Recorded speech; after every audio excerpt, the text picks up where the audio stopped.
चलिए बेटा ध्यान से देखना। आज हम एक दो क्वेश्चंस करेंगे, ठीक है। और फिर एक वो पढ़ेंगे हम स्केल जो होता है, जैसे ये होता ना, आपने पढ़ा होगा डिग्री सेल्सियस, केल्विन वगैरह। ये एग्जाम में क्या आएगा, एग्जाम में आएगा भाई आपके पास वर्क पावर एनर्जी।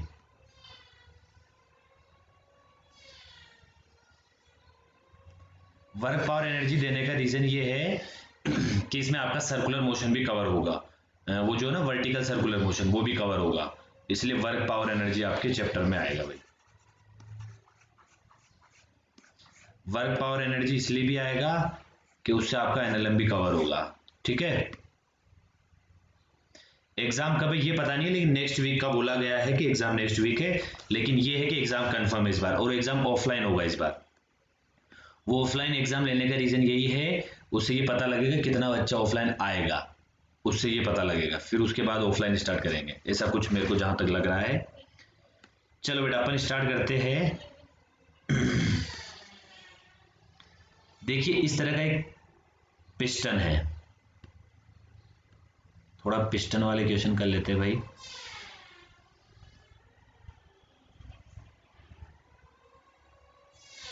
इस तरह का एक आपके पास पिस्टन है बेटा, ठीक है। मतलब ये सिलेंडर टाइप से है और उस सिलेंडर के अंदर एक पिस्टन लगा हुआ है, ये पिस्टन लगा हुआ है, क्लियर। अब ये पिस्टन जो है इधर है 10 सेंटीमीटर का और इधर तक की लेंथ है ये 20 सेंटीमीटर। इसमें भी गैस भरी हुई है, इसमें भी गैस भरी हुई है, ठीक है बेटा। इसके बाद ये जो पिस्टन है, ये जो सेपरेटर है, सेपरेटर बोल दो, पिस्टन बोल दो, ये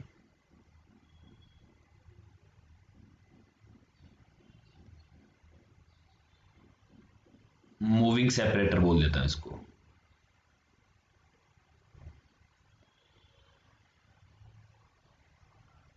मूविंग सेपरेटर, ये जो मूविंग सेपरेटर है ये डाइथर्मिक है। अभी जो डाइथर्मिक वर्ड है ना, इसका नोट लगा के रखना। डाइथर्मिक का मतलब होता है हीट कैन बी पास, ठीक है। मतलब हीट इधर से इधर हीट पास हो सकती है, तो इधर नोट लगाना है। ये जो वर्ड आते जाएंगे ये नोट लगाते जाएंगे हम लोग। डायथर्मिक का मतलब क्या होगा, हीट कैन बी पास।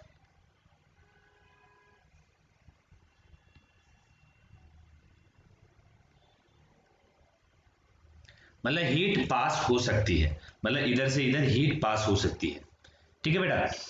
इसके बाद आगे लिखा है इसमें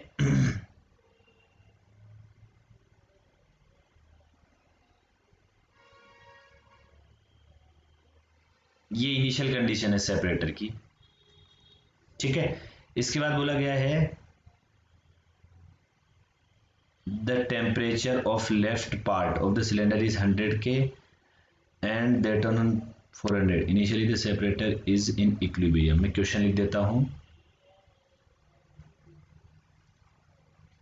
left part of cylinder, left part of cylinder is 100 kelvin, ठीक है बेटा। And that on right part, and that on right part, जो राइट पार्ट है बेटा इज 400 केल्विन, उस पे कितना है 400 kelvin. Initially separator in equilibrium,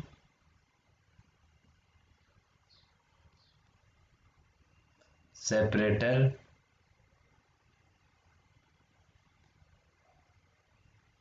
is in equilibrium, ये तो नोट साइड में लिख लेना बेटा, इक्विलिब्रियम, ठीक है बेटा। क्या है, separator is in equilibrium, equilibrium में है। इसके बाद क्या बोला गया है, जो हीट है from right to left part, separator displace to the right as heat is conducted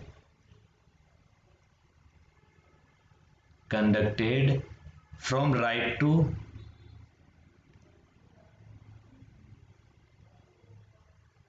left part,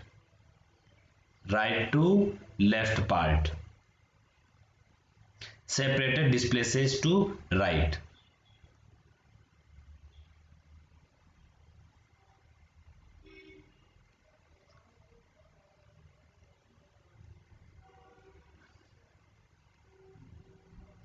ठीक है, मतलब देखो बात ये है कि डायथर्मिक वॉल है, डायथर्मिक वॉल का मतलब बोल जाए कि हीट इधर से इधर पास हो सकती है, ठीक है, वो हमने यहाँ पे लिख भी दिया है। राइट से लेफ्ट की तरफ हीट क्या हो रही है, कंडक्ट कर रही है, ठीक है भाई। इसके बाद आगे बोला गया है राइट से लेफ्ट की तरफ कर रही है, नहीं, राइट टू लेफ्ट, राइट से लेफ्ट की तरफ हीट क्या कर रही है बेटा, जा रही है। अब राइट से लेफ्ट की तरफ हीट जा रही है तो इधर क्या होगा, हीट बढ़ेगी तो इधर की तरफ शिफ्ट होगा ये, सेपरेटर डिस्प्लेस टू राइट, ठीक है। इसके बाद आगे बोला गया है find the displacement of the separator after a long. Question समझना बेटा, ये पिस्टन वाले क्वेश्चन होते हैं, इनको समझना। Find the displacement of the separator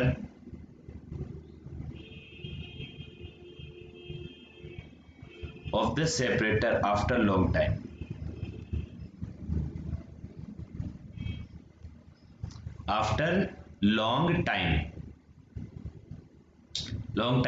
when gases on the parts of cylinder are in thermal equilibrium,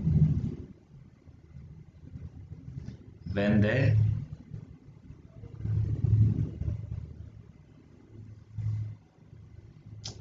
the gases on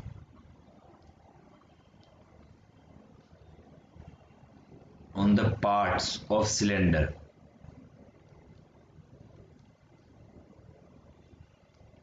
are in thermal equilibrium।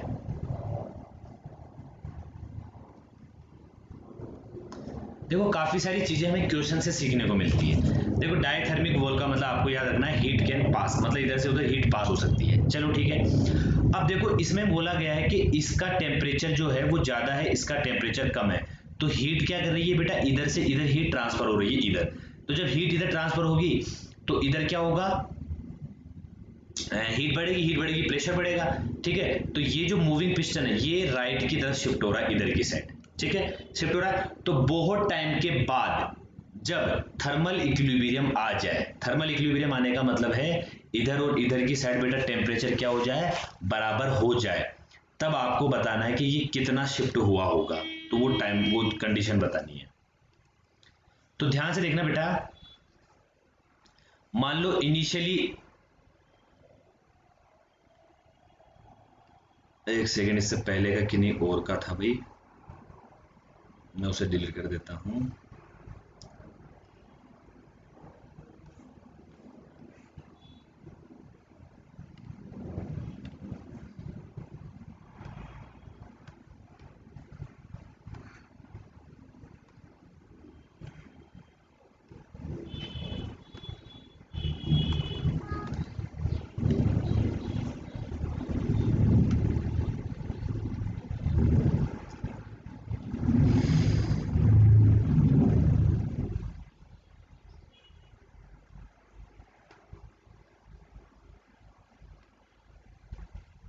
चलो बेटा अब ध्यान से देखना, इधर देखिए, इधर इसके पास कुछ मोल था, इसके पास कुछ मोल था, ठीक है, इनिशियल इसके पास कुछ n मोल था, इसके पास भी कुछ मोल होगा, हमें पता नहीं क्या था क्या नहीं था। तो हमें पता है PV is equal to nRT होता है, ठीक है।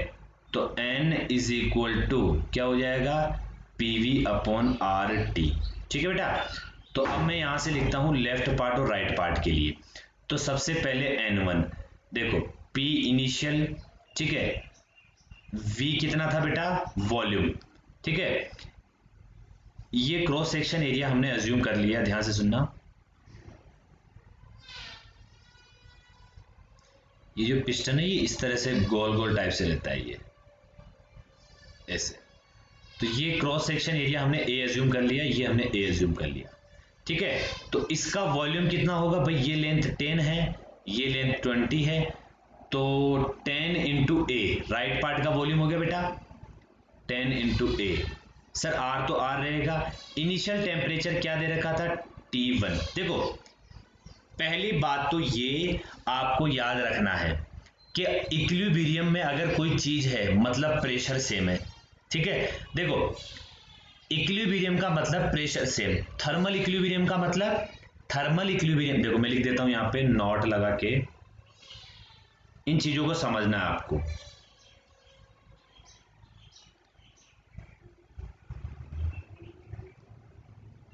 इक्विलिब्रियम का मतलब होगा, अगर इक्विलिब्रियम लिखा हुआ है तो आप समझेंगे कि प्रेशर सेम है।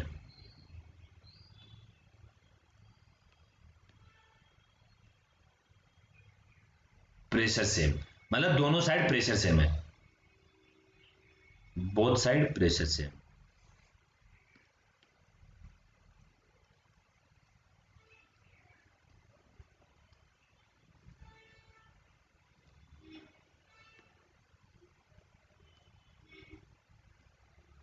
ठीक है बेटा, तो दोनों साइड क्या होगा, प्रेशर सेम होगा।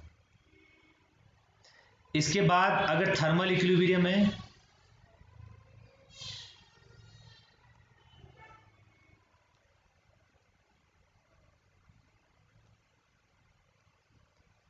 थर्मल इक्विलिब्रियम का इसका मतलब होगा both side temperature and pressure,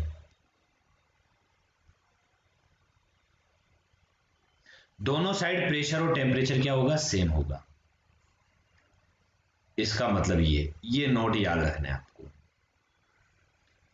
अब किसी भी पिस्टन वाले क्वेश्चंस के अंदर अगर डायथर्मिक आ जाए मतलब हीट ट्रांसफर होगी, ये तो कंफर्म आ गया। ठीक है, एक चीज बैठ की दिमाग में कि डायथर्मिक मतलब होता है हीट ट्रांसफर होना। पिस्टन इक्विलिब्रियम में इसका मतलब है प्रेशर दोनों साइड सेम है। थर्मल इक्विलिब्रियम है मतलब प्रेशर भी और टेम्परेचर भी दोनों साइड सेम है। ठीक है, ये किसके लिए लिखा मैंने, राइट साइड के लिए। ठीक है, अब लेफ्ट के लिए लिखता हूं N2 इज इक्वल टू, देखो क्या है भैया इनिशियली, मेरे को बताओ इनिशियली क्या था बेटा, बोलो भाई इनिशियली क्या है,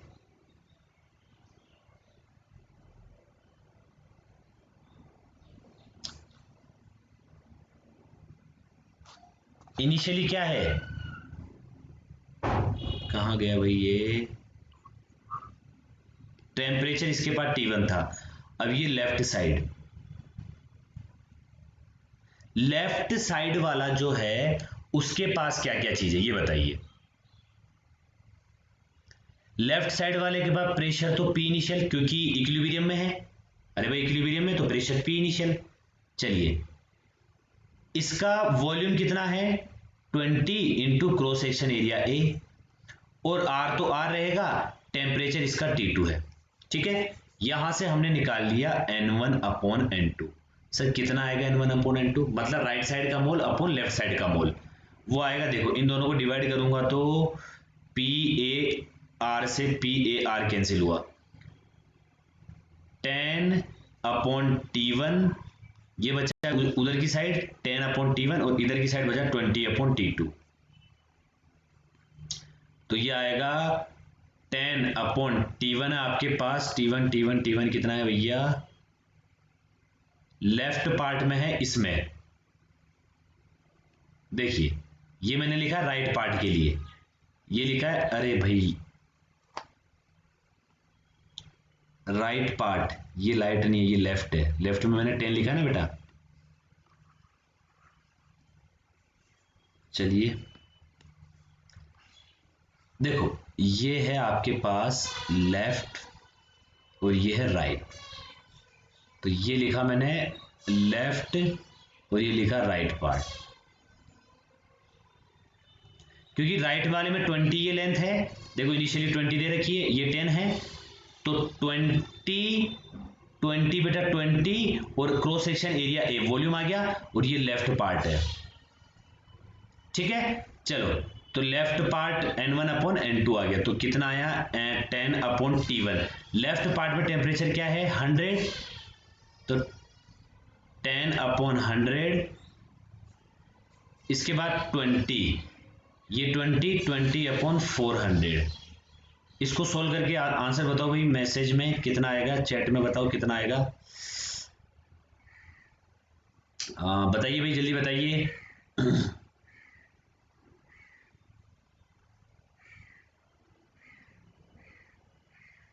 ताकि मैं लिख लूं, जल्दी बोलो बेटा यहाँ पे। आंसर बताओ भाई कितना आएगा।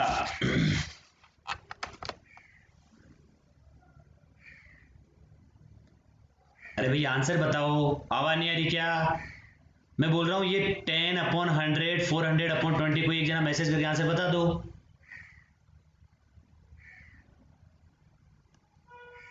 ठीक है, 2:1, मतलब इनिशियली जो मोल था उसका रेशियो ये था। अब भाई इधर से इधर गैस थोड़ी ट्रांसफर हो रही है, सॉरी इधर से इधर गैस ट्रांसफर, मतलब राइट से लेफ्ट की तरफ गैस ट्रांसफर नहीं हो रही है, हीट ट्रांसफर हो रही है। तो गैस तो उतनी ही है, तो बाद में भी नंबर ऑफ मोल्स तो n1 का n1 ही रहेगा, कुछ चेंज थोड़े होगा, और दूसरे वाले में n2 का n2 रहेगा। तो अब लिखते हैं आफ्टर लॉन्ग टाइम।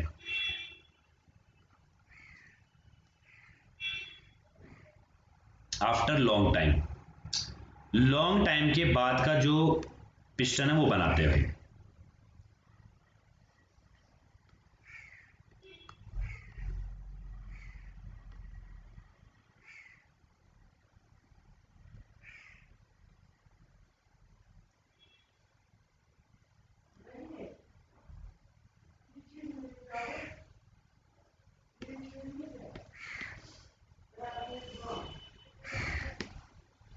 चलिए भाई ये लॉन्ग टाइम का पिस्टन बना दिया। हमने मान लिया कि जो हमारा पिस्टन था वो अब यहां आ चुका है। ठीक है भाई, तो पहले 10 था, अब 10 प्लस एक्स हो गया, मतलब एक्स और खिसक गया।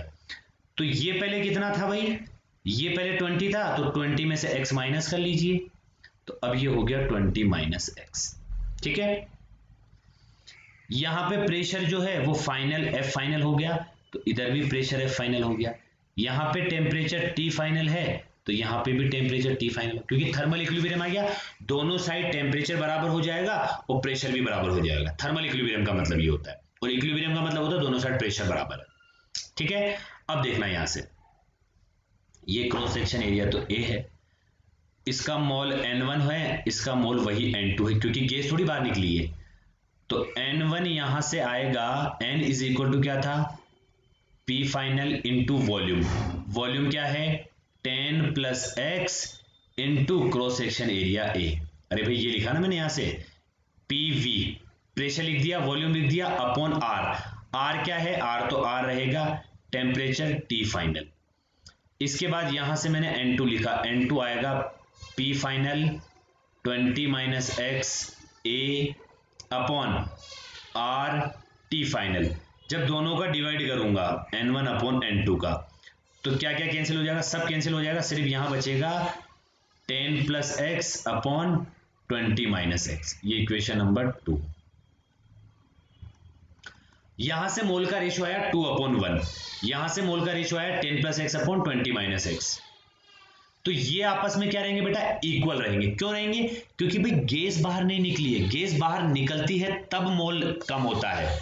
ठीक है, तो हम लिख सकते हैं इक्वेशन 1 इक्वल टू इक्वेशन 2, तो 2:1 is equal to 10 plus x upon 20 minus x, तो ये होगा बेटा 40 minus 2x is equal to 10 plus x, तो ये हो जाएगा 30 इज इक्वल टू, ये x उधर जाएगा तो 3x, तो x कितना आया 10, तो 10 सेंटीमीटर आपका जो पिस्टन है वो खिसका होगा थर्मल इक्विलिब्रियम के आने तक।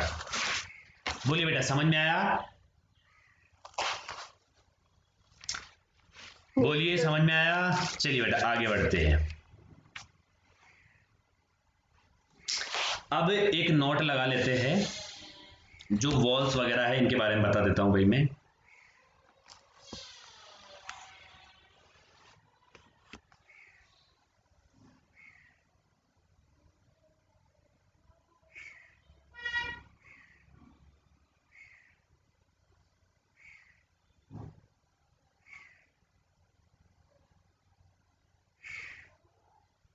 चलो इनको बाद में लिखेंगे जब हमारा थर्मोडायनेमिक्स आएगा, तभी हम इनको पढ़ सकते हैं, ऐसा कोई दिक्कत नहीं है।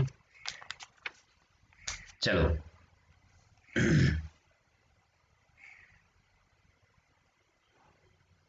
एक और क्वेश्चन करते हैं बेटा, पिस्टन से रिलेटेड ही क्वेश्चन करते हैं एक।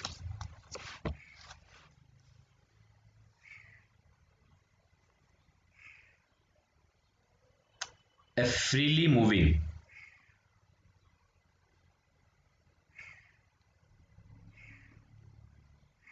piston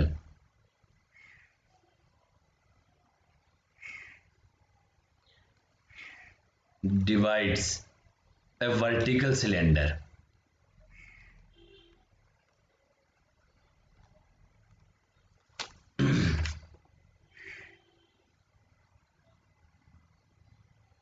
closed at both ends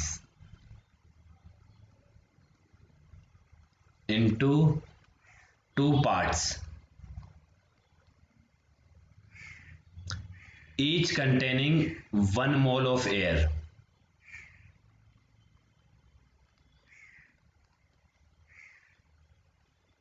one mole of air. इसके बाद बोला गया है बेटा in equilibrium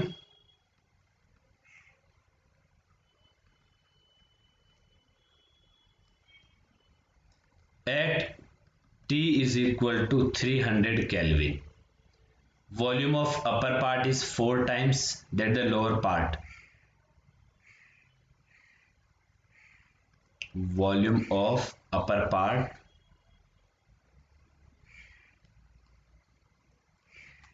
is 4 times is 4 times that of lower part.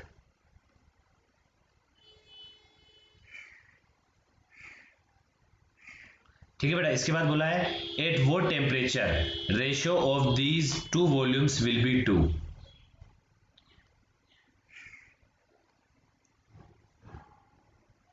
Eight what temperature of these two volume will be। ठीक है बेटा, तो किस टेम्परेचर पर these two volume will be 2। At वो टेम्परेचर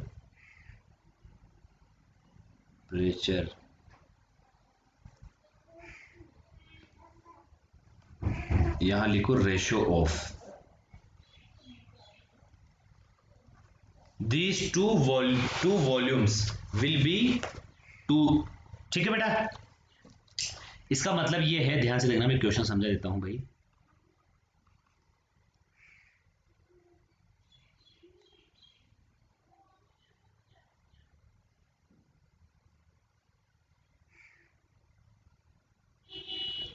ऐसे एक वर्टिकल सिलेंडर है,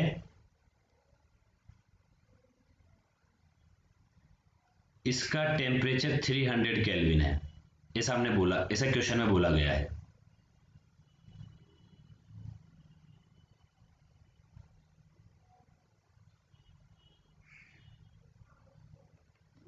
अभी इसका वॉल्यूम 4 भी है, इसका वॉल्यूम भी है, ऐसा क्वेश्चन में बोला गया है। ठीक है बेटा,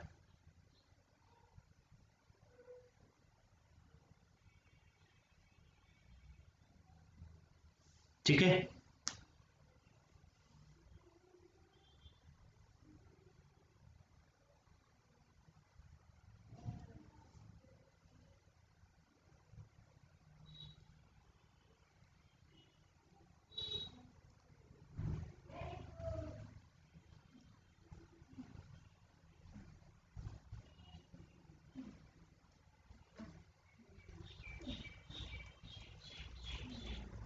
जब इसका वॉल्यूम 2V डैश हो जाए और इसका वॉल्यूम V डैश हो जाए, तब आपको टेम्परेचर बताना है, तब टेम्परेचर कितना रहेगा। क्वेश्चन में ये बोला गया है। ठीक है भाई, चलो बेटा, तो इसको हम लोग क्या करते हैं, सॉल्व करते हैं।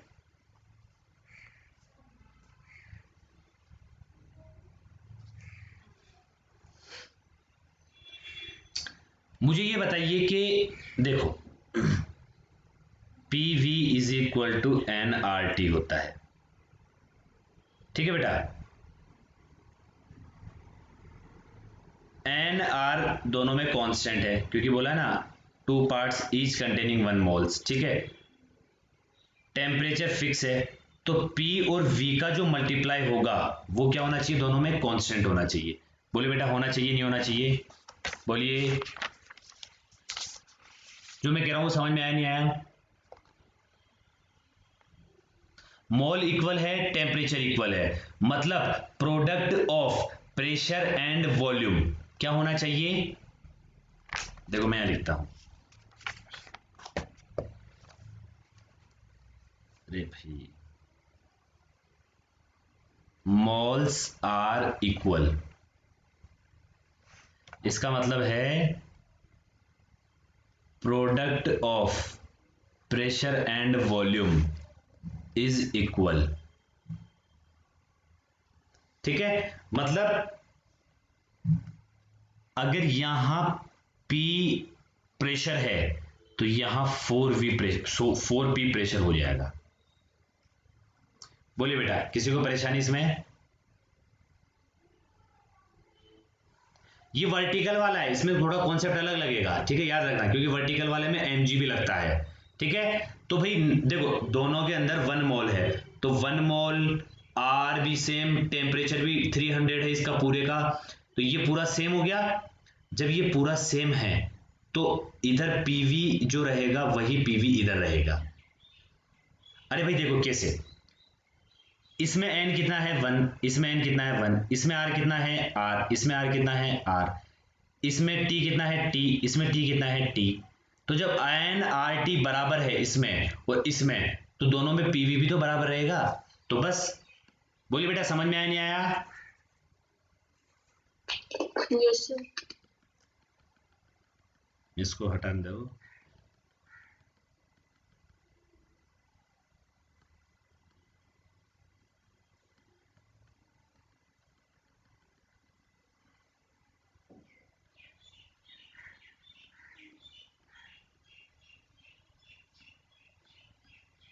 अरे भाई,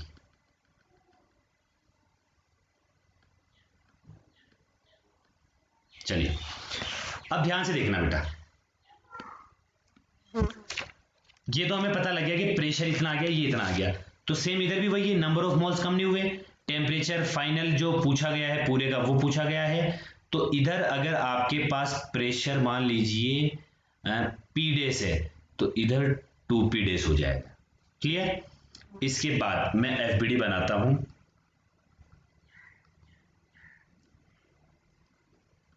इनिशियल का, इधर एफबीडी बनाता हूं फाइनल का। ये पिस्टन वाले क्वेश्चन है वैसे तो, ठीक है। ये पिस्टन बनाया बेटा, ऊपर देखो, ऊपर से नीचे की तरफ एक mg एक्ट करेगा, क्योंकि वर्टिकल है, पिस्टन का कुछ वेट होगा तो mg एक्ट करेगा। पहले वाले पिस्टन का ऊपर की तरफ प्रेशर P है, तो फोर्स अपॉन प्रेशर, फोर्स क्या होता है, फोर्स होता है प्रेशर इनटू एरिया। अरे यही होता है, नीचे की तरफ से भी क्या नाम है प्रेशर लग रहा है, तो नीचे की तरफ से फोर्स लगेगा 4 pressure into cross section area, ठीक है। देखो प्रेशर, प्रेशर क्या होता है, फोर्स अपॉन एरिया, ठीक है। तो फोर्स क्या होगा, प्रेशर इनटू एरिया। तो यहां से मुझे बताओ कि जो mg प्लस p इंटू ए रहेगा, क्योंकि इक्विलिब्रियम में है, बोला गया स्टार्टिंग में, वो इक्वल होगा 4pa के। तो यहां से mg वेट कितना आएगा, 4pa माइनस pa, ठीक है। चलिए फाइनल के अंदर डायग्राम बना देता हूं मैं। देखो ये आया mg, बहुत बढ़िया बात। इधर प्रेशर कितना है फाइनल के अंदर, p डेस, तो p डेस a, इधर से प्रेशर है आपके पास 2p डेस इंटू ए, तो नीचे से ये फोर्स लगेगा 2p डेस इसका प्रेशर इंटू एरिया इसका क्रॉस सेक्शन एरिया।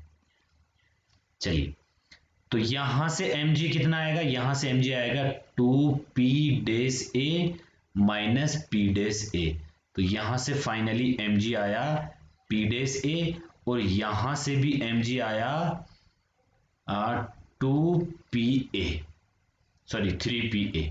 देखो दोनों mg है, mg मतलब पिस्टन का वेट, तो पिस्टन का वेट थोड़ी चेंज होगा, पिस्टन का वेट तो वही का वही रहेगा, तो दोनों को इक्वल करता हूं मैं, इक्वेशन 1 इक्वेशन 2 दोनों को इक्वल कर देता हूं मैं, तो 3pa is equal to p dash a से a कैंसिल हुआ तो 3p is equal to p dash. ये क्या है सर, ये इन दोनों प्रेशर में रिलेशन आया, p और p डेस में रिलेशन आया। सर इससे क्या फायदा मिलेगा अभी देखते जाइए, ठीक है बेटा। अब ध्यान से सुनना,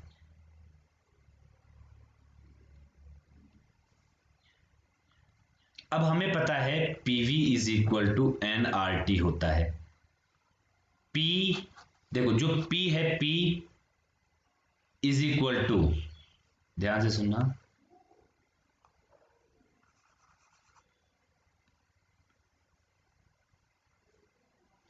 इसके लिए मैं लिखता हूं, देखना बेटा, इसके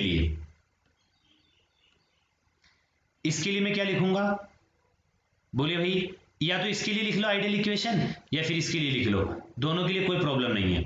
तो मैं आइडियल केस इक्वेशन एक के लिए लिख लेता हूं, PV is equal to nRT होता है, तो 4pv is equal to NRT, तो यहां से प्रेशर कितना आएगा, n तो 1 है, r टेम्परेचर 300 है, अपॉन में क्या है बेटा 4v, ठीक है। ये तो मैं किसके लिए लिख रहा हूं, इनिशियल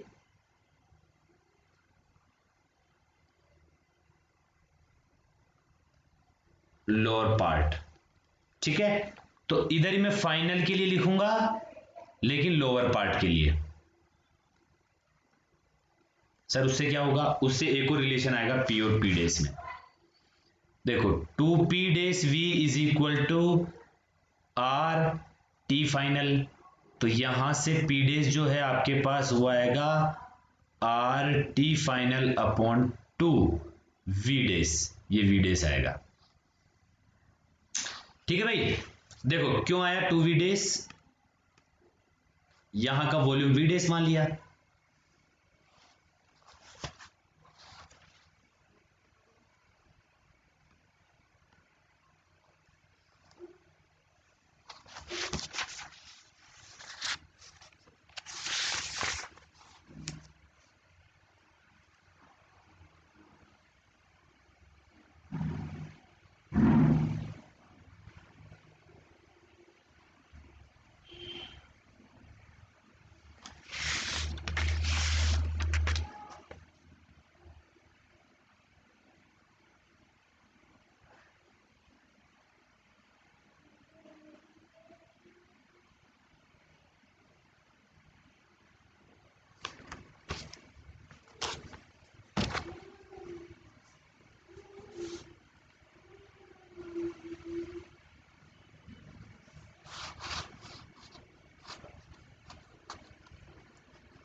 चलिए बेटा ध्यान से देखिएगा,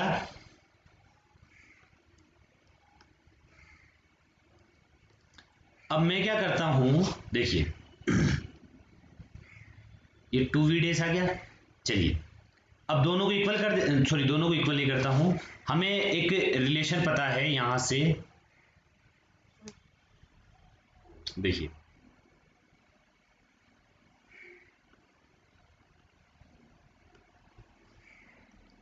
जैसे ये रिलेशन आया 3p इज इक्वल टू ये डेज, ठीक है। उसी तरह से यहां पे मैं p का वैल्यू रख देता हूं बेटा। अब देखिए ये तो p, देखो यहां पे हमें p डेज का वैल्यू पता है, तो अभी अभी इन इक्वेशन को बाद में रखेंगे। इसको मैं इक्वेशन नंबर 4 बोल देता हूं, इसको इक्वेशन नंबर 5 बोल देता हूं। 1 सेकेंड, ये थर्ड होगी,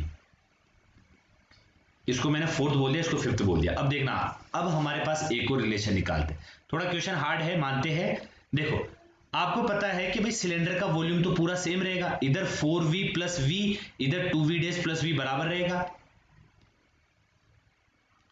तो 4v plus v is equal to 2v dash plus v dash, तो ये हो गया 5v इज इक्वल टू, ये कितना हो जाएगा बेटा 2v, कितना होगा 3v डेज। तो ये रिलेशन आया इनके बीच में, ठीक है। अब हम क्या करते हैं, ध्यान से सुनना।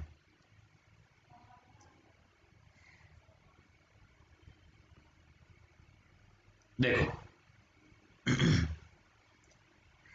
इसको कन्वर्ट करते हैं।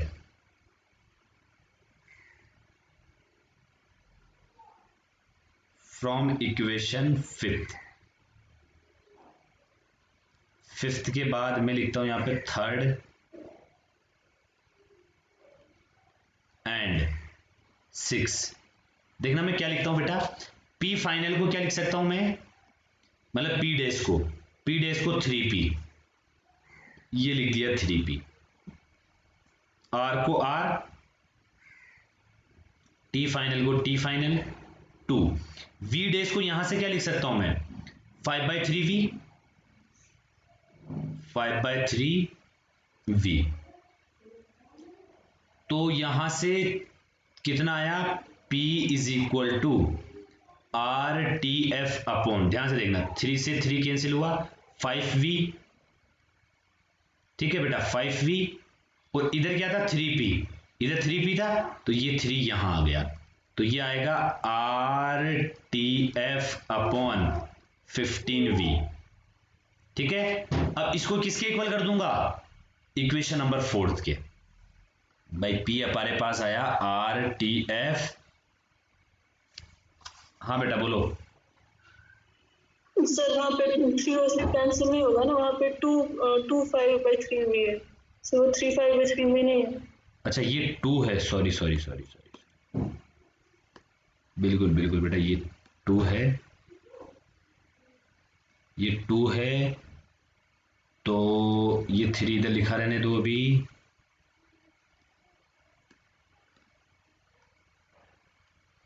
ये 2 5/3, 3 ऊपर चला जाएगा, ठीक है।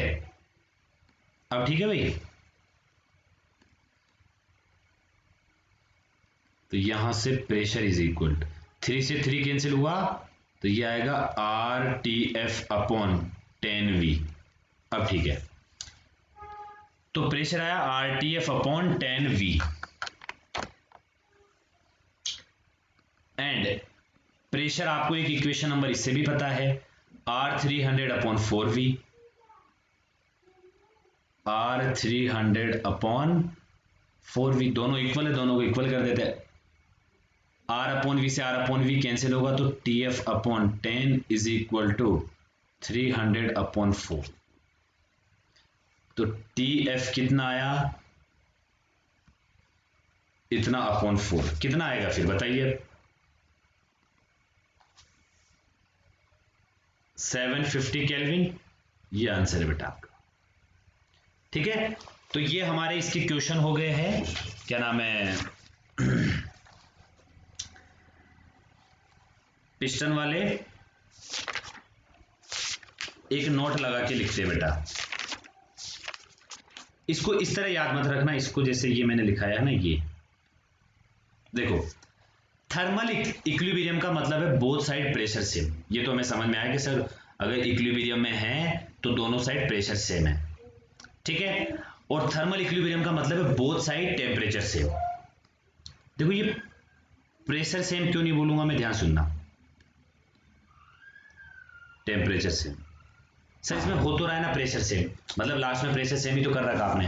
देखो थर्मल इक्विलिब्रियम, देखो नाम से पता करो इक्विलिब्रियम, इक्विलिब्रियम का मतलब चीज इधर उधर नहीं बढ़ रही है। इधर उधर कब बढ़ेगी, जब प्रेशर में डिफरेंस आएगा तो इधर उधर बढ़ जाएगी, ठीक है। जिधर ज्यादा प्रेशर है, इधर कम प्रेशर है तो कम प्रेशर की तरफ जाएगी, ठीक है। चलिए थर्मल इक्विलिब्रियम का मतलब टेम्परेचर बराबर है, ठीक है। मैं ये जो मूविंग सेपरेटेड डाइथर्मिक है ना, इसके लिए एक कंडीशन लिख देता हूं। देखो अब आपको यहां नोट लगवा देता हूं मैं। नोट ये है कि मान लीजिए ये है कंडक्टिंग वॉल। पहला मैं लिख देता हूं कंडक्टिंग वॉल। तो कंडक्टिंग वॉल का मतलब होगा बेटा हीट ट्रांसफर होगी, ठीक है, सराउंडिंग टू, ये इसमें गैस भरी है तो यहां लिख सकते हैं अपन हीट ट्रांसफर। इनको फिर से एक बार और डिस्कस करेंगे, heat transfer from gas to surrounding and final क्या होगा, फाइनल टेम्परेचर इज सेम, ठीक है। कहने का मतलब है कि हीट जो होगी वो गैस से बाहर की, अगर ये कंडक्टिंग वॉल है बाहर वाली जिसमें गैस भरी हुई है तो बाहर हीट निकलेगी और फाइनली टेम्परेचर क्या हो जाएगा, लॉन्ग टाइम के बाद टेम्परेचर दोनों का सेम हो जाएगा। चाहे थर्मल इक्विलिब्रियम बोले चाहे ना बोले, टेम्परेचर सेम हो जाएगा। अगर ये वॉल जो है, हम इनको आगे और डिस्कस करेंगे, मैं यहीं पे साथ साथ लिख देता हूं। अगर ये वॉल एडियाबैटिक वॉल है, एडियाबैटिक वॉल, एडियाबैटिक का मतलब होता है non conducting wall. Non conducting adiabatic wall है या नॉन कंडक्टिंग वॉल है, तो क्या लिखेंगे, there is no heat transfer.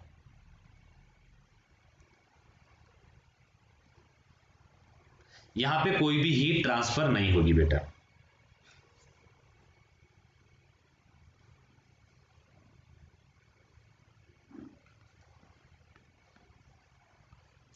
अब ये तो एडियाबैटिक है, ये तो एडियाबैटिक है मतलब हीट ट्रांसफर नहीं हो रही है, ये तो एडियाबैटिक है,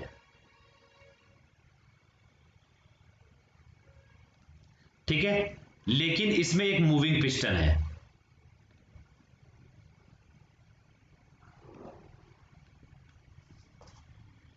ये है moving piston, moving piston diathermic, diathermic, diathermic piston का मतलब होता है diathermic wall. Diathermic wall, diathermic moving wall लिख देता हूं।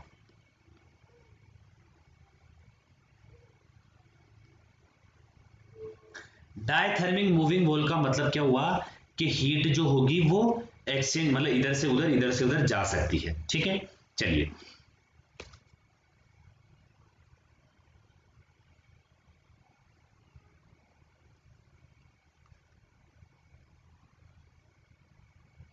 After long time, after long time क्या होगा, टेम्परेचर सेम बोथ साइड, दोनों साइड टेम्परेचर क्या हो जाएगा, सेम हो जाएगा, मतलब बहुत देर के बाद, क्योंकि हीट इधर उधर एक्सचेंज हो रही है, वो हो जाएगा, ठीक है। प्रेशर अगर दोनों साइड में क्या हो जाएगा बेटा, सेम हो गया, ठीक है। देखो बात ये है, इफ प्रेशर, देखो पहली बात तो ये after long time, long time के बाद बहुत देर बाद क्या होगा, टेम्परेचर दोनों साइड इक्वल आ जाएगा, मतलब थर्मल इक्विलिब्रियम आ गया। चलिए सर दोनों साइड टेम्परेचर सेम आ गया। अगर मैंने बोल दिया if pressure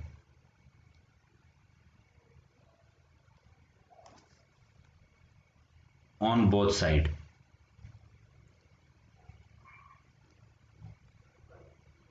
is same, pressure both दोनों साइड सेम है, इसका मतलब है पिस्टन नॉट मूव, ठीक है बेटा, पिस्टन क्या करेगा, मूव नहीं कर रहा होगा। देखो ये हॉरिजॉन्टल वाला है, वर्टिकल वाले के लिए हमने यहां अलग पढ़ा है। वर्टिकल वाला जो केस है हमने पढ़ लिया है कि वर्टिकल वाला किस तरह सोल्व करोगे और हॉरिजॉन्टल वाला किस तरह सोल्व करोगे। देखिए अब यहाँ पे पढ़िए, बहुत देर के बाद टेम्परेचर बराबर होगा, क्योंकि हीट इधर उधर ट्रांसफर हो रही है, तो हाई से लोअर की तरफ हीट ट्रांसफर हो रही है, तो बाद में टेम्परेचर बराबर कर देगी। अगर पिस्टन ने मूव करना बंद कर दिया मतलब प्रेशर सेम है, इसका मतलब ये है। अब ये जो क्वेश्चन था ना, ये वाला क्वेश्चन, इसमें यही हुआ था। इसमें क्या होता है, find the displacement of separator after long time when the gases on the parts of cylinder are in thermal equilibrium.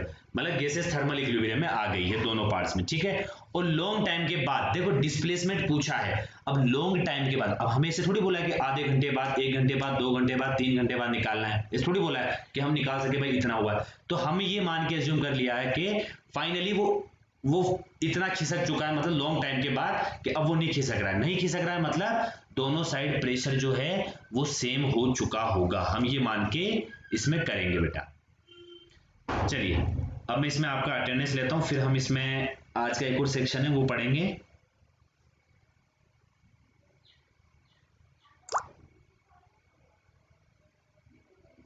चलिए बेटा अब ध्यान से सुनना, अब इसमें हम लोग जो कल स्टार्ट करने वाले हैं, कल वाला जो सेक्शन रहेगा हमारा वो रहेगा बेटा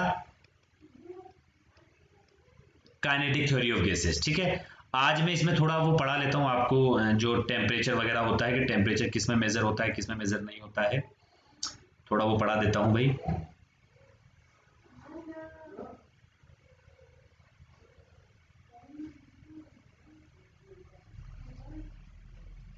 scale of temperature,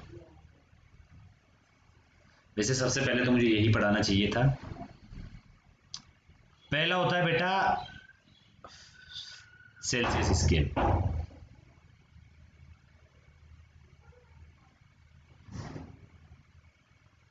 Celsius scale, और इसको सेंटीग्रेड स्केल भी बोलते हैं,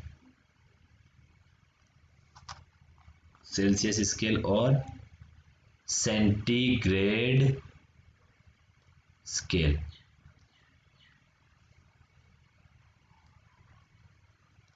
इसको डिनोट किया जाता है डिग्री सेल्सियस से। इसके बाद सेकंड आता है आपका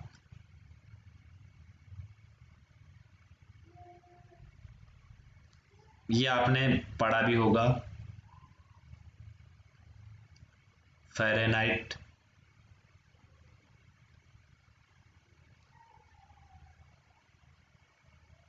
फ़ारेनहाइट स्केल, इसको डिनोट किया जाता है डिग्री एफ से। इसके बाद थर्ड जो होता है वो होता है केल्विन स्केल, इसको डिनोट किया जाता है के से, ठीक है। ये स्केल आपने पढ़े होंगे, ठीक है बेटा। तो इनमें रिलेशन क्या होता है, इनमें रिलेशन होता है बेटा Kelvin minus 273 upon 100 is equal to degree Celsius upon 100 is equal to Fahrenheit minus 32 upon 180। अगर मान लीजिए मैं कोई स्केल बनाता हूं, एक मेरी मर्जी से कोई स्केल बना देता हूं, मतलब एक टेम्परेचर, एक थर्मामीटर बना देता हूं, उसमें बोलता हूं कि इतना एक्स जो होगा वो इतने टेम्परेचर को बताएगा, इतना अगर ऊपर होगा तो वो इतने टेम्परेचर को बताएगा, ठीक है। तो अगर मैं नया स्केल बनाता हूं तो उसको मैं लिख दिया मैंने x minus L F P. L F P मतलब है लोअर फिक्स्ड पॉइंट, अपॉन इधर है U F P minus L F P. अब मैं लिख देता हूं एल एफ पी मतलब है लोअर, अभी इनके क्वेश्चन करेंगे तब समझ में आ जाएगा बेटा, लोअर फिक्स्ड पॉइंट, और यू एफ पी का मतलब होगा अपर फिक्स्ड पॉइंट, अपर फिक्स्ड पॉइंट, ठीक है। और सर ये एक्स जो है ये क्या होगा, देख ध्यान सुनना, डेल्टा के, डेल्टा सी, डेल्टा एफ, ये हो जाएगा। ये एक्स जो होगा वो जो रीडिंग दी होगी भाई इतना सेंटीमीटर पे इतना ये होता है, ठीक है, वो रहेगा। अभी इनके क्वेश्चन करेंगे अपने आप समझ में आ जाएगा, इसको ध्यान रखना बेटा। इसके बाद क्वेश्चन करते हैं simple question, temperature of patient is 40 degree Celsius, find the temperature in F, find the temperature in F. Fahrenheit में टेम्परेचर बताना है। देखो डिग्री सेल्सियस में दे रखा है, फ़ारेनहाइट में बताना है। दो फॉर्मूले हैं, डिग्री सेल्सियस का C/100 ये, तो ये लिख देते हैं C/100 is equal to F minus 32/180। ये 40 डिग्री है तो 40/100 is equal to F minus 32/180। कितना आ जाएगा 4/10, ये आएगा आपके पास कितना आएगा भाई, ये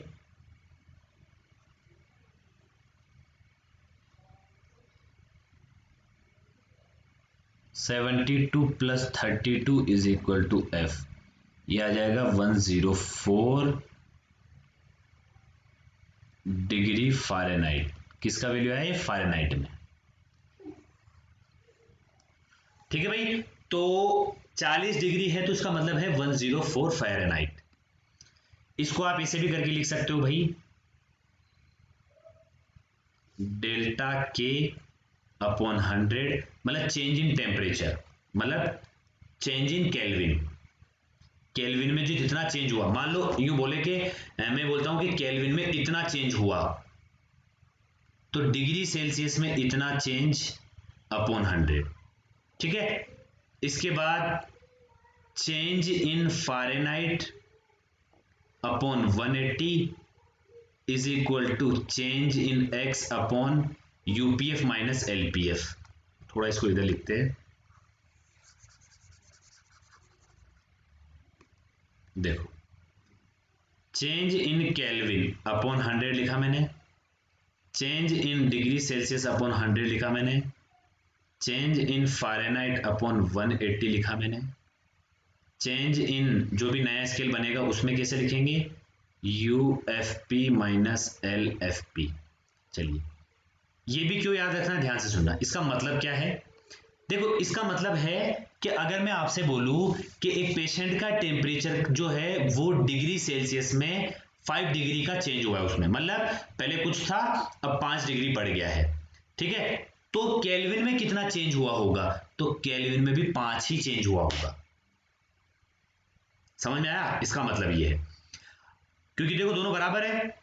कहने का मतलब है जैसे मान लीजिए कोई पेशेंट था, उसका टेम्परेचर 95 डिग्री सेल्सियस था, 95 डिग्री सेल्सियस था, 5 का इंक्रीज हुआ तो कितना आया, 100 डिग्री सेल्सियस हुआ। ठीक है, तो कितने का चेंज आया इसमें, 5 का चेंज आया। तो कहने का मतलब है, अगर मैं डॉक्टर हूं, मैंने बोला कि भाई जो पेशेंट है आपका पेशेंट, उसके टेम्परेचर में 5 डिग्री का इंक्रीमेंट हुआ है। मान लीजिए आपको कल चेक करवाया था, देखा बताया कि 5 डिग्री का इंक्रीमेंट हुआ है। फिर मैंने आपसे पूछा कि चलो आप बताओ, अगर आप स्टूडेंट हो तो आप बताओ कि केल्विन में कितना चेंज हुआ है। अगर आपने पढ़ा तो आप क्या बोलोगे, अच्छा 5 का चेंज हुआ है, क्योंकि हमारे सर ने पढ़ाया था कि डेल्टा के अपॉन 100 डेल्टा सी अपॉन 100। ठीक है, तो ये दोनों इक्वल है, तो इसमें 5 का चेंज हुआ है, तो इसमें भी कितना चेंज होगा, 5 का, क्योंकि 100 से 100 कैंसिल हुआ तो 5 का चेंज हुआ। लेकिन फ़ारेनहाइट में किस तरह चेंज होगा, वो इस तरह चेंज होगा फिर, तो ये चेंज बता रहा है। बोलिए बेटा, समझ में आया,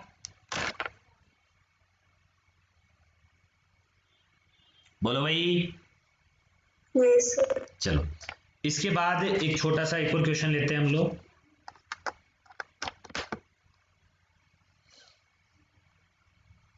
देखो अभी हमने क्या पढ़ा है, अभी हमने आइडियल गैस इक्वेशन पढ़ी और ये स्केल पढ़ा। कल से हम केटीजी पढ़ेंगे, ठीक है, थोड़ा केटीजी 2-3 दिन केटीजी चलेगा, फिर उसके बाद हम थोड़ा ये वाला पोर्शन पढ़ेंगे, हीट जो एक्सपेंशन वगैरह ये होगा ना, ये वाला पोर्शन पढ़ेंगे।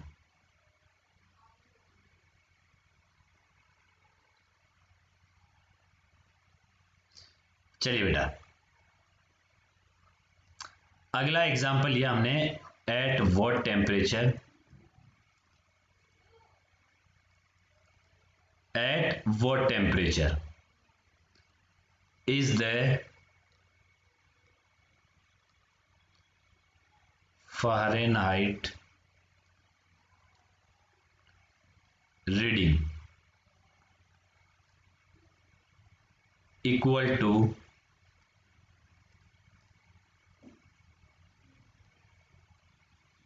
Twice of Celsius.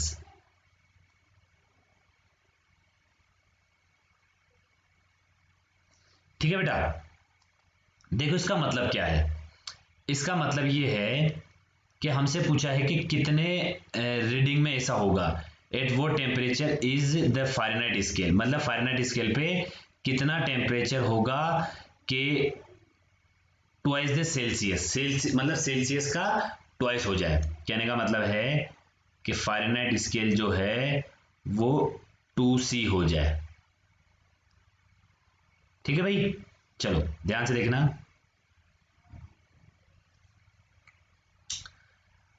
हमने पढ़ा था C/100 इज इक्वल टू, अगर मैं लिखूं F-32/180। ठीक है भाई, मतलब फ़ारेनहाइट पे जो वैल्यू है वो सेल्सियस का कितना होना चाहिए, डबल होना चाहिए। ठीक है, तो कितने पैसा होगा, तो C/100 is equal to 2C - 32/180। Solve करके बताओ भाई कितना होगा। 0 से 0 कैंसिल हुआ, 80C is equal to 20C - 32। कितना आया चेक करके देखो।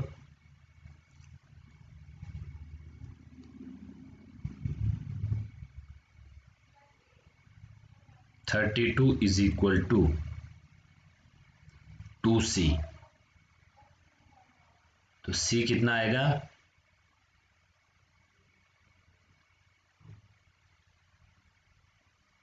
देखिए कहीं मिस्टेक हुआ है क्या। हाँ बेटा बोलो। सर 320 आएगा ना। कहाँ आएगा 320, सर 30 हाँ हाँ हाँ बिल्कुल बिल्कुल बिल्कुल, यहाँ 320 आएगा बेटा, यहाँ मिस्टेक हुई, मैं बता रहा हूँ ना कहीं ना कहीं मिस्टेक हुई है। चलो बहुत बढ़िया, ये आया भाई आपके पास 320 इधर आ गया, और 20 में से ये 2C, तो कितना आ जाएगा ये C। C कितना आएगा बेटा बोलिए, 160। तो 160 डिग्री सेल्सियस अगर हमारे पास क्या है टेम्परेचर है, तो फ़ारेनहाइट में वो डबल होगा, मतलब 320 फ़ारेनहाइट होगा। बोलिए समझ में आया, बोलिए भाई समझ में आया क्या। Yes sir. चलिए अब आगे बढ़ते हैं बेटा।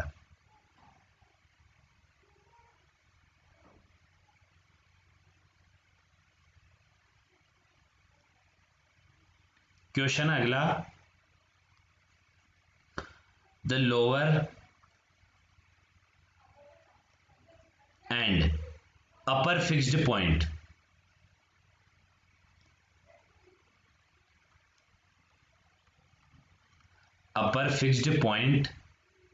of a faulty thermometer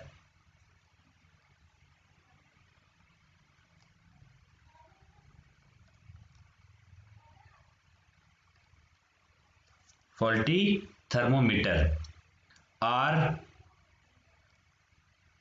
5W and कोई रीडिंग है 5W and 105W।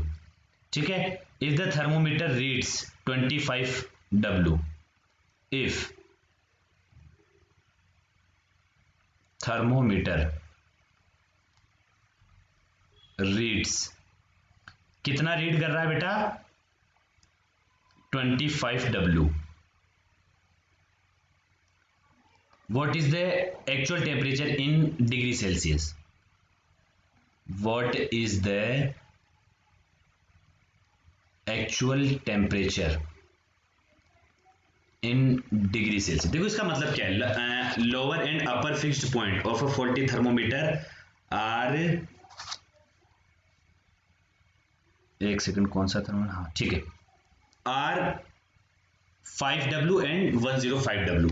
ठीक है, if thermometer reads 25W what is the actual temperature. देखो इसका मतलब ये है कि 5 जो W है और 105W है। ठीक है, इसका मतलब है कि जो मिनिमम लोअर फिक्स्ड पॉइंट है, मतलब लोअर फिक्स्ड पॉइंट है वो 5W है, और अपर फिक्स्ड पॉइंट मतलब जो लोअर वाला है, लोअर वाला जो स्केल है, मतलब वो जो भी ये नया टेम्परेचर मेजरमेंट जो डिवाइस बनाई गई है, इसमें लोअर फिक्स्ड पॉइंट जो है वो 5W है और अपर मैक्सिमम 105W है। इसने कितना मेजर किया? 25W मेजर किया। तो आपको टेम्परेचर बताना कि कितना टेम्परेचर होगा एक्चुअल में डिग्री सेल्सियस में। भाई डिग्री सेल्सियस अपॉन 100 किसके इक्वल होता था? x minus LPF upon UPF, ये LPF LFP lower fixed point upon upper fixed point minus lower fixed point. तो हमें इसमें वैल्यू निकालनी है, तो C अपॉन 100 लिख दिया। x कितना रीड कर रहा है? 25 रीड कर रहा है, माइनस L कितना है, मतलब लोअर कितना है? 5 अपॉन अपर कितना है? 105 माइनस लोअर कितना है? 5। तो ये आएगा बेटा आपके पास C upon 100 is equal to 25 minus 5 कितना हो गया? 20 अपॉन 100। तो डिग्री सेल्सियस कितना आया? 20 डिग्री सेल्सियस।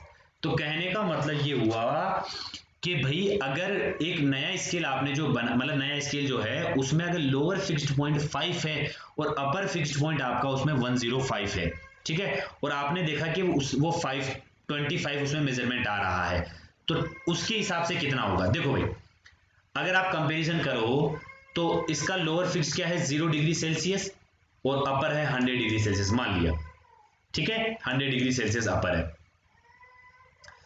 तो इधर 5 इस पे है, इधर 105 इस पे है, तो कितना मेजरमेंट होगा? 20 तो आएगा अगर इसका 25 आ रहा है तो। लेकिन आपको फॉर्मूला याद रखना है। फॉर्मूले में क्या याद रखना है भैया? लोअर फिक्स्ड पॉइंट 5 अगर है, अपर फिक्स्ड अपर जो 105 है और उसने 25 मेजरमेंट करा इस टेम्परेचर के अकॉर्डिंग, तो 25 मेजर करा लेकिन आप पहचान नहीं पा रहे हो, तो आपसे भी बोला गया है कि ये बताइए कि अभी इसका मेजरमेंट कितना होगा, ठीक है, मतलब सेल्सियस में है। फारेनहाइट में बोलता तो यहाँ पे F-32 अपॉन 180 लिख देते, इसके इक्वल करते, मतलब ये तीनों आपस में, चारों आपस में इक्वल है। आप नया स्केल बनाओ चाहे कैसे भी करो, आपको ये ध्यान में रखना है फॉर्मूला। चलिए एक और क्वेश्चन करते हैं भाई।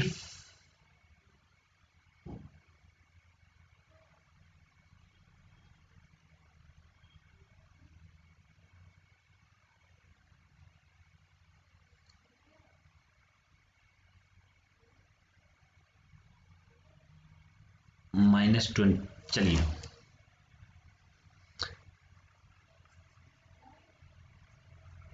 The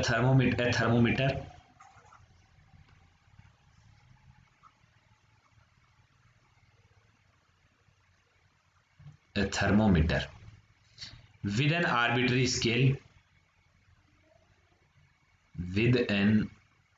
arbitrary scale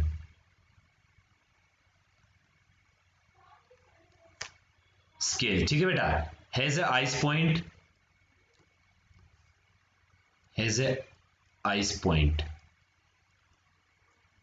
eight -20 degree Celsius, sorry -20 degree, बस सेल्सियस नहीं लिखा हुआ है, -20 डिग्री। देखो -20 डिग्री मतलब आइस पॉइंट है, इसका मतलब ये lower scale lower fixed point है ये। इसके बाद बोला and steam point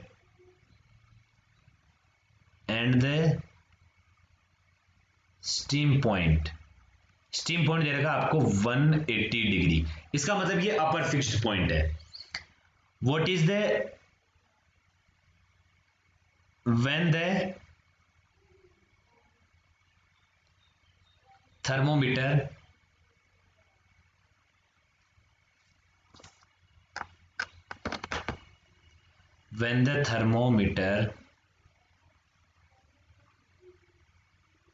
reads, thermometer क्या रीड्स कर रहा है बेटा? 5 degree, sorry 5 degree only for 5 degree, तो सेंटी मतलब find reading in degree Celsius, degree Celsius में कितनी रीडिंग होगी? कोई बात नहीं बेटा, सिंपल क्वेश्चन है। C upon 100 is equal to reading कितना है? 5 माइनस लोअर फिक्स्ड पॉइंट कितना है? -20, अपॉन अपर फिक्स पॉइंट कितना है 180 माइनस लोअर फिक्स पॉइंट -20, तो ये आ गया -20। तो c upon 100 is equal to 5 + 20 upon 180 + 20 हो जाएगा 200, तो ये आ जाएगा c is equal to 25 upon ये 2 टाइम कैंसिल होगा, तो c आ जाएगा 12.5 डिग्री सेल्सियस, और ये रीडिंग होगी। तो जब ये 5 डिग्री मेजर करेगा तब वो 12 डिग्री सेल्सियस मेजर करेगा। मतलब ये जो आपका ये ऊपर वाला जो थर्मोमीटर है, इसमें ये जो चीजें है, मतलब लोअर फिक्स्ड पॉइंट -20 डिग्री है और स्टीमिंग पॉइंट मतलब जो 180 डिग्री है या अपर फिक्स्ड पॉइंट 180 डिग्री है, और रीडिंग मान लीजिए 5 डिग्री आ रही है, तो डिग्री सेल्सियस में कितना टेम्परेचर होगा, तो वो 12.5 होगा। ठीक है बेटा, एक चेंज वाला कर लेते हैं, एक फाइनल क्वेश्चन कर लेते हैं आज का। आज का फाइनल क्वेश्चन है बेटा, the temperature of an iron piece is raised, the temperature of iron piece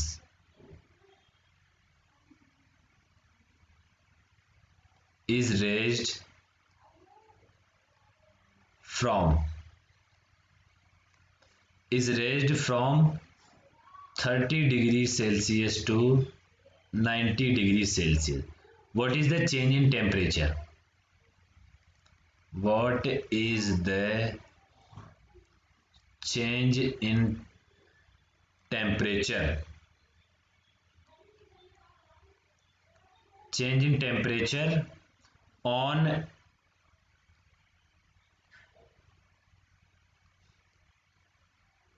Fahrenheit scale and Kelvin scale. तो कहने का मतलब है, अगर मान लीजिए मैं बोलता हूं कि एक टेम्परेचर जो है केल्विन के अंदर इतना चेंज होता है, सॉरी डिग्री सेल्सियस में इतना चेंज होता है, तो केल्विन में कितना चेंज होगा। देखो ये बहुत लेंथी हो जाएगा अगर आप इससे करोगे तो, इससे करोगे तो भाई ऊपर तो क्या करना है, चेंज चेंज चेंज चेंज, और नीचे की क्वांटिटी वैसी की वैसी रख देनी है। आपको किसमें चेंज निकालना है भैया, देखो सबसे पहले फ़ारेनहाइट में, तो delta C upon 100 is equal to change in Fahrenheit upon 180, ये हमने फॉर्मूला पढ़ा है। ठीक है, delta C upon 100 is equal to delta K upon 100, ये फॉर्मूला है। तो भैया डेल्टा K तो मैं बता सकता हूं कि जितना चेंज डिग्री सेल्सियस में हुआ है उतना ही चेंज केल्विन में होगा। डिग्री सेल्सियस में कितना चेंज हुआ, देखो 90 - 30 करो कितना आएगा, 60 का चेंज हुआ है, तो केल्विन में भी 60 का चेंज होगा। मतलब 90 का जो केल्विन बनता है और 30 का जो केल्विन बनता है, केल्विन में कैसे चेंज करेंगे, 90 में 273 ऐड करो, 30 में 273 ऐड करो, फिर सब्ट्रैक्ट करो, 60 का ही अंतर आएगा। अब फ़ारेनहाइट में निकाल लेते हैं भाई, डेल्टा C आपके पास है 60 अपॉन 100, मैं यहां लिख देता हूं delta C is equal to 90 - 30 is equal to 60 degree Celsius. ठीक है, अपॉन फ़ारेनहाइट में हमको चेंज निकालना है अपॉन 180, एक जीरो से ये वाला जीरो, ये जीरो से ये जीरो,